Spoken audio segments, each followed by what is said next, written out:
महाराष्ट्र के औरंगाबाद शहर के पास रेलवे लाइन के किनारे सरकारी क्वार्टर की एक पुरानी कॉलोनी है। इन्हीं क्वार्टर में से एक है क्वार्टर नंबर 27। इसी क्वार्टर में रहने वाले हमारे एक सब्सक्राइबर कमलेश ने हमें एक कहानी भेजी थी। कमलेश के पिता रेलवे के सिग्नल डिपार्टमेंट में काम करते थे। परिवार में दो भाई, कमलेश और अभय, और उनकी बड़ी बहन अंजलि। सब कुछ नॉर्मल था जब तक कि एक गर्मी की रात के बाद उनकी बहन का व्यवहार बदलना शुरू नहीं हुआ। पहले अंजलि ने रात को जागना शुरू किया। हर रोज ठीक 2:17 पर वो चुपचाप उठकर खिड़की के पास खड़ी हो जाती, रेलवे ट्रैक की ओर देखती रहती। एक रात अभय ने पूछा, दीदी क्या कर रहे हो? अंजलि बोली, आज फिर लेट है।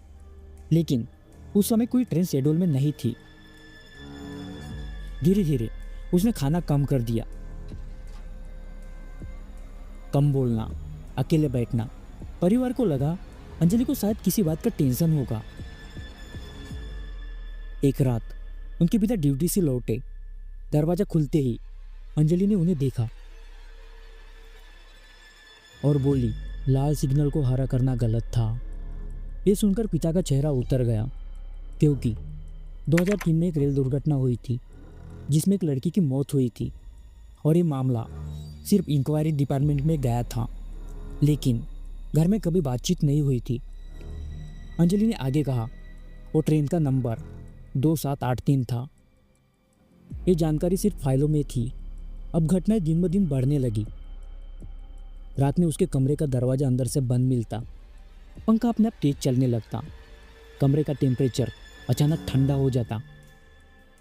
और इसी दौरान एक रात अंजलि की आवाज़ बदल गई। उसकी पूरी आंखें काली हो गई। वो सीधे अभय को देख रही थी और जोर से बोलने लगी, मुझे ट्रैक पर अकेला छोड़ दिया था, अब उसकी बारी है। अभय डर गया। अगली सुबह पिता पुराने रिकॉर्ड देखने स्टेशन गए। 2003 क्वार्टर 27 के पास एक लड़की की ट्रेन से कटकर मौत। नाम ज्योति, उम्र 22 साल, वही उम्र जो उनकी बेटी की थी। उस रात हालात बेकाबू हो गए। अंजलि जोर से चिल्लाने लगी। घर के सारे लोग डर गए। दीवार पर टंगी घड़ी रुक गई। 2:17 पर अचानक उसने कहा, क्वार्टर मेरा है। पिता ने तुरंत घर छोड़ने का फैसला किया। सामान गाड़ी में रखा गया। अभय आखिरी बार पीछे मुड़ा।